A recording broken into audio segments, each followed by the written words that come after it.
I want to bring the entire gang back in on some news that appears to be breaking. This was tweeted by Hunter Walker saying that Bernie Sanders is going to address his supporters after suspending his presidential campaign. Now, I would just want you to know, and Julie, I'm at Bernie Sanders on another computer. I'm at his official campaign website right now. Nothing on He here. has emailed out the statement. Our folks have received it as well, so we can confirm that he is indeed ending his campaign. I love it in true Bernie fashion. The language here: the campaign ends, the struggle continues. The sort of Bernie Sanders brand as fighting for fighting for the disadvantaged, for example. And he, by the way, is going to be holding an address, obviously a virtual address at 11:45 Eastern.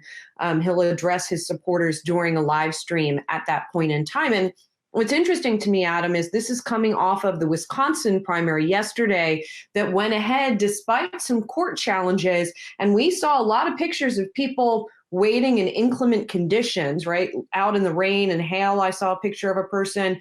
There were many, many fewer polling stations than there otherwise would have been. And people came out in masks in some cases, not in masks in other cases. So I don't think we yet have the results of that. It's going to be delayed, but perhaps Bernie reading the tea leaves after that latest primary. Yeah, Julie, I don't think it's entirely a surprise to get this announcement, given the numbers and sort of the reality that the Sanders campaign is looking at. One of the things I have been thinking about, though, is just the timing of all of this, because you have to imagine coming on the back of this pandemic and what we have seen with the healthcare system. I keep wondering how many of some of these ideas that he pushed through his campaign are actually going to stick now. And in fact, were a lot of his supporters maybe hopeful that if you can even hope for a pandemic, which is a terrible thing, but if this had kind of preceded the peak of the Democratic presidential campaign, is this something that maybe would have gained a little more traction? So I think that is something to look for.